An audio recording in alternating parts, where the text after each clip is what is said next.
On 6 September 1997, Princess Margaret walked with Queen Elizabeth II and the royal family as Diana's coffin passed through London towards Westminster Abbey. The cameras recorded the procession, the bowed heads, the crowds pressed behind barriers, and the small movements that became evidence in the days afterwards. Andrew Morton later described Margaret as ramrod straight when the coffin passed Buckingham Palace. Craig Brown characterized her acknowledgement as a most cursory nod. Neither description proves what Margaret felt, but both entered the record because Margaret's relationship with Diana had already become a story about loyalty, silence, and who was allowed to break the family's rules. By then, Margaret had spent years objecting to Diana's public handling of royal life.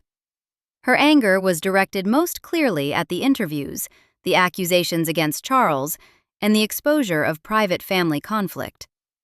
She regarded Diana's disclosures as a betrayal of Queen Elizabeth II and the monarchy. Margaret knew what public scandal looked like. Her relationship with Roddy Llewellyn had begun in 1973, while she was still legally married to Anthony Armstrong Jones. Photographs from Moustique were taken and published in February 1976. Margaret and Snowdon formally separated the following month and divorced in 1978. Margaret retained her title, her HRH, her place in the line of succession, and her access to royal duties. Diana's marriage ended differently. After the 1996 divorce, she kept the title Diana, Princess of Wales, but lost the style Her Royal Highness. That difference supplies the central fact of the story. Margaret's private scandal was absorbed by an institution she had been born into. Diana's private conduct, combined with her decision to discuss it publicly, became a crisis for an institution she had entered through marriage. The comparison isn't between a virtuous woman and a wicked one. Both had affairs. Both marriages were already deeply damaged. Both faced hostile press coverage. The difference lies in what the royal system did with each woman afterwards. Margaret was royal by birth. Diana was royal by marriage. On 6 May 1960, Margaret married the photographer Anthony Armstrong Jones at Westminster Abbey. The ceremony was the first British royal wedding to be televised, and around 20 million people watched in the United Kingdom. Across Australia, Canada, and the United States, hundreds of millions more saw the broadcast. Armstrong Jones was a commoner, but the marriage immediately gave him a place inside the institution. Armstrong Jones was later created Earl of Snowdon. Margaret became the Countess of Snowdon. Their wedding presented a modern image of monarchy. A princess had married a working photographer rather than a foreign prince or a carefully selected aristocrat. The couple had 2 children, David, born in 1961, and Sarah, born in 1964. The public ceremony suggested stability. The private marriage became much less orderly. Anne de Courcy's biography of Snowdon and other accounts describe a relationship troubled by infidelity, resentment, and emotional distance on both sides. By the late 1960s, Margaret and Snowdon were increasingly living separate emotional lives. Several biographies describe the marriage as effectively over by the early 1970s, although the legal bond continued until 1978. That distinction matters because Margaret met Roddy Llewellyn in 1973, while the marriage still existed in law. Llewellyn was a landscape gardener and garden designer. He was 25, Margaret was 43. Several accounts place their first meeting in Scotland at the Café Royal in Edinburgh, during a gathering connected to Colin Tennant, later Lord Glenconner. The age difference attracted attention, but it was the royal connection that made the relationship explosive. Margaret wasn't a private aristocrat living beyond public scrutiny. She was the Queen's younger sister, a senior member of the royal family, and one of the most recognizable women in Britain. The relationship continued through repeated visits and holidays, including time at Margaret's private estate, Les Joliot, on Moustique.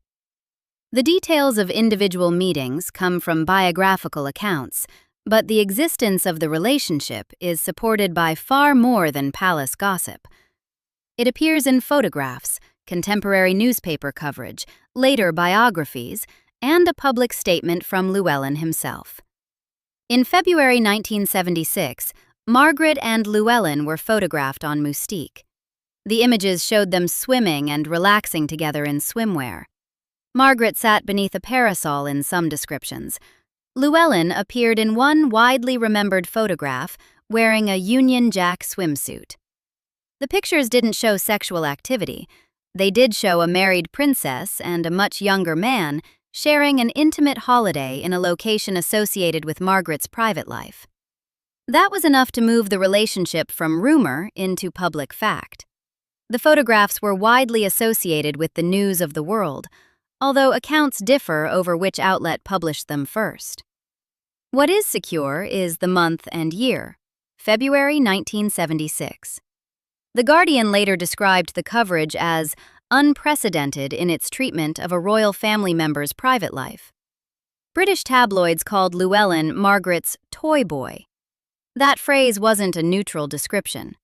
It reduced the relationship to an age gap spectacle and presented Margaret as a senior royal behaving outside the sexual and social limits expected of her. Llewellyn issued a carefully worded statement. He said, "I much regret any embarrassment caused to Her Majesty the Queen and the royal family, for whom I wish to express the greatest respect, admiration, and loyalty." He didn't publicly describe the relationship. He apologized for the embarrassment. On 19 March 1976, Kensington Palace announced that Margaret and Snowdon had mutually agreed to live apart. The statement added that Margaret would carry out her public duties and functions unaccompanied by Lord Snowdon, while saying there were no plans for divorce proceedings. The palace response was administrative rather than moralistic. It acknowledged the separation, preserved Margaret's public role, and moved the matter into controlled institutional language. The marriage had been deteriorating for years, so the Moustique photographs weren't the sole cause of its collapse. They did, however, expose the relationship shortly before the official separation. A private breakdown became a public royal embarrassment. In 1978, after 2 years of separation, Margaret and Snowdon formally ended the marriage. Historical accounts differ over the precise month of the legal dissolution, but the year is clear. Margaret paid a price. She lost public sympathy, suffered reputational damage, and saw the glamorous image attached to her earlier life become harder to sustain. Her marriage was over. Her public prominence gradually declined. But she remained inside the institution. She continued to be known as Princess Margaret. She remained in the line of succession. She retained her HRH and continued royal duties, including public engagements and overseas visits. The available historical record does not establish a precise post-divorce civil list payment, so the financial claim should remain narrow. The formal facts are enough. Margaret kept her title, royal status, succession position, and public role after the scandal and divorce. The relationship with Llewellyn continued for several years after the separation and is commonly described as lasting around 8 years, from 1973 until approximately 1981. Llewellyn married Tatiana Soskin in 1981. Later accounts say that Margaret accepted the marriage and remained on friendly terms with him. Her personal life had not been hidden. It had been photographed, reported, and discussed across Britain. The institution had absorbed it. Diana entered that institution in a very different position. On 29 July 1981, Lady Diana Spencer married Charles, Prince of Wales, at St. Paul's Cathedral. Charles was heir to the throne and expected one day to become king. Diana became Princess of Wales, wife of the heir apparent, and, after the births of William in 1982 and Harry in 1984, mother of the future king. Her marriage was therefore not simply a private relationship between two adults. It sat directly beside the succession. Every conflict between Charles and Diana was also a conflict involving the next monarch, the future king's family, and the public image of the crown. The early relationship between Margaret and Diana wasn't defined by hostility. Andrew Morton's accounts describe Margaret helping Diana adjust to royal life. After William's birth, Margaret arranged for Kensington Palace staff to welcome Diana and Charles. She took Diana to the opera and ballet and attempted to explain how royal life worked. Diana reportedly said, "I adore Margot. I love her to bits." Morton also records Margaret telling the Queen, "Let her do what she likes. Leave her alone and she will be all right." Those early remarks complicate the image of a rivalry that existed from the moment Diana arrived. Margaret could recognize the pressure of entering the royal family. She had been born into the system, but she had also spent her adult life trying to escape its restrictions without ever fully leaving it. Diana was beginning that process from the opposite direction. She had entered the institution through marriage and was expected to learn its habits quickly. Restraint, discretion, controlled appearances, and loyalty to the family line. For a time, Margaret seemed willing to help her learn them. By the middle of the 1980s, Charles and Diana's marriage was failing. Charles and Diana continued public duties and increasingly separate private lives, while Charles's relationship with Camilla Parker Bowles was active or had been rekindled. Diana's own account, recorded for Andrew Morton's Diana, Her True Story, presented a marriage marked by emotional isolation, marital distress, and Charles's relationship with Camilla. Diana met Major James Hewitt at a party hosted by her lady-in-waiting, Hazel West, in 1986.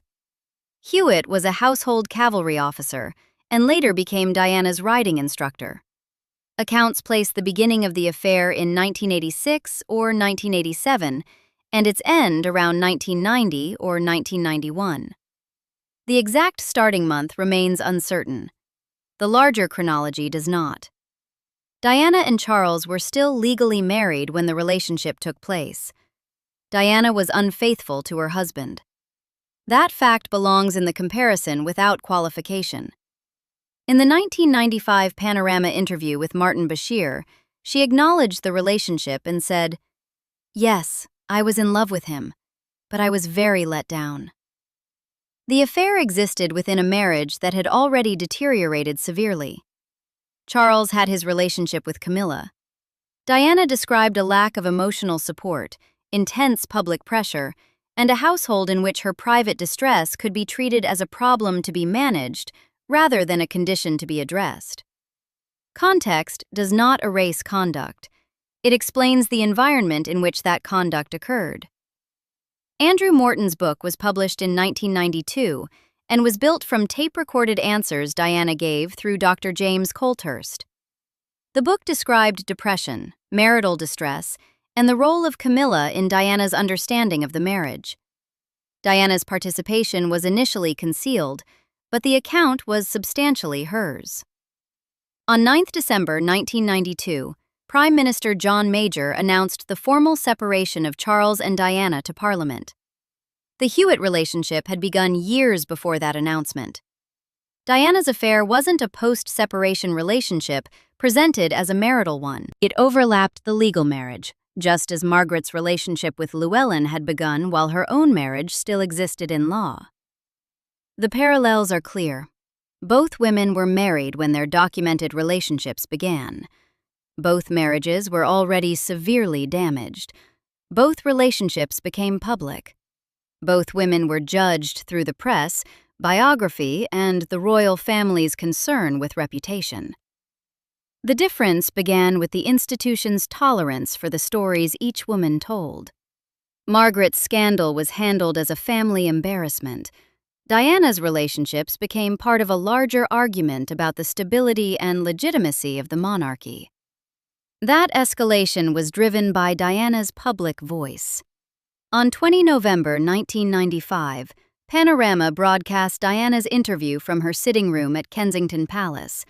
She discussed postnatal depression, bulimia, self-harm, Charles's relationship with Camilla, and her own relationship with Hewitt.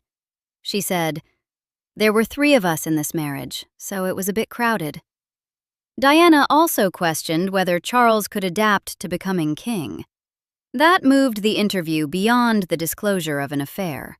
She was challenging the future monarch's suitability and describing the private weaknesses of the institution in which he held the central constitutional role. The program became a crisis for the royal family.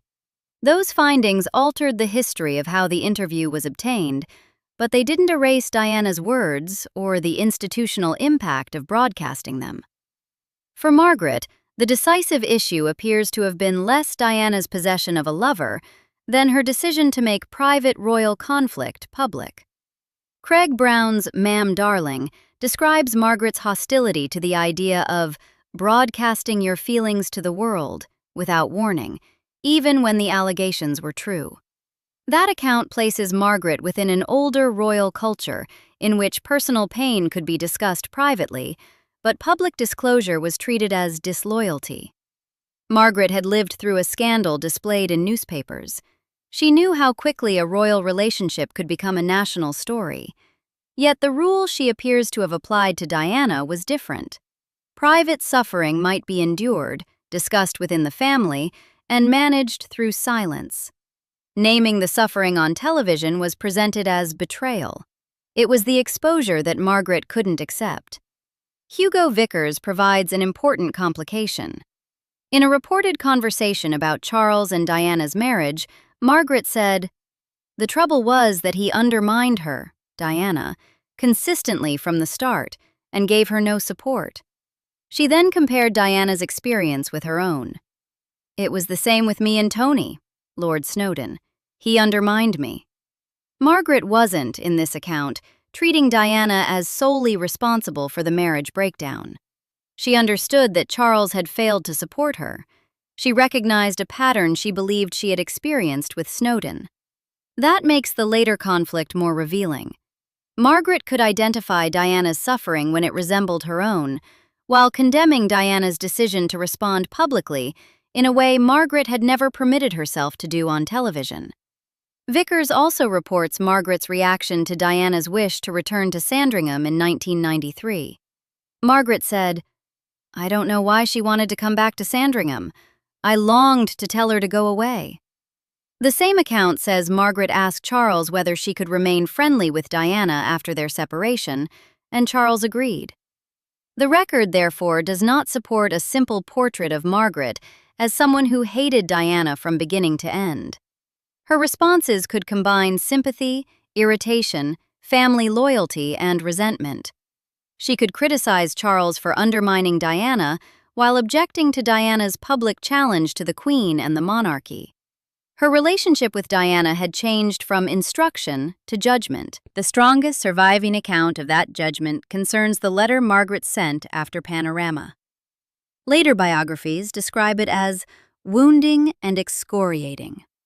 Margaret reportedly accused Diana of being incapable of making even the smallest sacrifice. The complete text of the letter hasn't been published in the material available for this account, and the exact wording comes through biographical reporting rather than a surviving recording. But the accusation reveals the standard Margaret believed Diana had violated. Diana had failed to sacrifice her personal voice for the family's privacy. That expectation had not been applied evenly to Margaret. Margaret's relationship with Llewellyn had become public while she was still legally married. Photographs had circulated nationally. The palace had announced her separation. In 1978, she divorced and continued as a senior royal. Diana's relationship with Hewitt became part of a far larger narrative involving Charles's relationship with Camilla, Diana's mental health, her cooperation with Morton, telephone recordings, and the Panorama interview. Her own admissions were used not merely to discuss a failed marriage, but to assess the future of the monarchy. The distinction wasn't simply that Diana spoke more than Margaret. The media environment had changed dramatically. Margaret's scandal emerged in 1976 through newspapers and photographs. Diana's crisis unfolded in the era of satellite television, global broadcasting, 24-hour news, and aggressive competition between tabloids. Diana's words could reach an international audience almost immediately, while Margaret's scandal could still be channeled through newspapers and a palace statement. Technology widened the audience. Status determined the consequences. Margaret was the daughter of King George VI and the younger sister of Queen Elizabeth II. Her position came from birth. She could lose popularity without losing membership. Diana was the wife of the heir apparent. Her position came from marriage. Her actions were attached to Charles's role, the succession, and the public identity of the future royal family. That constitutional distinction helps explain why Diana's conduct created a greater institutional crisis. It does not make the standard morally consistent. After the 1996 divorce, Diana retained the title Diana, Princess of Wales, but lost the style Her Royal Highness. The settlement placed her outside the formal circle of working royals, even though she remained the mother of the future king and one of the most recognizable women in the world. Margaret's divorce didn't cost her HRH. Her scandal had consequences. She lost public approval, her marriage, and much of the glamour attached to her earlier years. Her public role diminished over time. But she remained a princess, remained in the succession, and retained formal access to royal duties. Diana remained famous and active in charitable work, yet the institution created a visible boundary around her. That is, the measurable asymmetry. The record does not show that Margaret personally ordered Diana to lose HRH. Claims that she lobbied for that outcome remain unverified, nor is there a surviving constitutional statement explaining the distinction in the language of royal by birth and royal by marriage. The interpretation comes from the outcomes. Margaret's relationship became a scandal within the family's boundaries.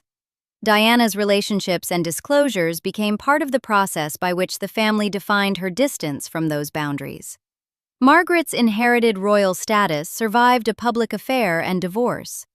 Diana's marital royal status was reduced after a marriage, an affair, and a public challenge to the heir's position. One woman's conduct was absorbed by a title she had inherited. The other's conduct became part of the case for limiting a title attached to marriage. Household employees and senior observers saw fragments of this conflict, although the staff evidence needs careful handling. Dickie Arbiter, who served as press secretary to Queen Elizabeth II, was later reported to have said that Margaret would turn over magazines carrying Diana's image. That is a named recollection, but it is retrospective rather than a contemporaneous household record. Paul Burrell, Diana's former butler, has also been cited in accounts describing Margaret's attitude towards Diana and her interest in activity around Kensington Palace. Those claims are anecdotal and lack firm dates or independent corroboration. Anne Glenn-Connor, Margaret's long-serving lady-in-waiting and close friend, provides stronger evidence about Margaret's private social world, including the circle through which she met Llewellyn, but the material does not establish a detailed first-hand account from her of the Margaret-Diana conflict. That limits what can responsibly be said about staff. The evidence does not justify an invented scene in which servants compared both women's lovers in a palace corridor. It does support a broader observation. People inside the royal world could see that Margaret retained her place after a public scandal, while Diana's relationship with the institution became increasingly conditional. Margaret's private life wasn't hidden from those around her. Her relationship with Llewellyn lasted for years, continued after the Snowdon separation, and remained part of the public story of her life. Diana's relationship with Hewitt also lasted for years, ended before the formal separation, and became public through the press and Diana's own admission. The institution had precedent for private disorder. What it didn't tolerate was the loss of control over the narrative. That distinction explains why Margaret's criticism of Diana could be both personally inconsistent and internally coherent to Margaret. She may not have believed that every affair was equally wrong. She appears to have believed that a royal woman had a duty to protect the family's privacy, even when the family had failed her. Margaret had broken the private rule of marital fidelity and remained inside the institution. Diana broke the rule of silence and became a public institutional problem. On 31st of August 1997, Diana died in a car crash in the Pont de l'Alma tunnel in Paris. She was 36. For the next several days, the royal family faced a crisis over not only Diana's death, but the manner of its mourning. Queen Elizabeth II remained at Balmoral with William and Harry. The absence of a flag at half-mast over Buckingham Palace became a symbol of royal distance. Public anger grew as crowds gathered outside royal residences and flowers covered the pavements. The response changed because the scale of public mourning made private royal reserve impossible to maintain. On Saturday, 6th September, approximately 2,000 people attended the service at Westminster Abbey. It was officially a royal ceremonial funeral rather than a state funeral. The principal mourners walking directly behind the coffin were Charles, William, Harry, Prince Philip, and Earl Spencer. Margaret wasn't in that immediate group. She appeared with the Queen and other members of the royal family along the procession route. Earl Spencer delivered the principal address. He criticized the treatment Diana had received and promised protection for William and Harry. The speech is often remembered as a direct attack on the royal family, but its public force came from a more specific conflict. Diana had been rejected by the institution she married into, while the public had adopted her as its own. Margaret was present inside that conflict. As Diana's coffin passed Buckingham Palace, biographers later described differing reactions among the royal family. Morton wrote that the Queen and other royals bowed their heads, while Margaret remained ramrod straight. Brown described her acknowledgement as a most cursory nod, comparing the movement to a gesture of warding off a fly. The safer historical conclusion is narrower. Morton and Brown reported that Margaret offered minimal acknowledgement as the coffin passed. Footage can establish posture and movement. It can't establish motive. It can't prove contempt, intention, or private hostility. There is no reliable account establishing what people seated near Margaret said inside Westminster Abbey.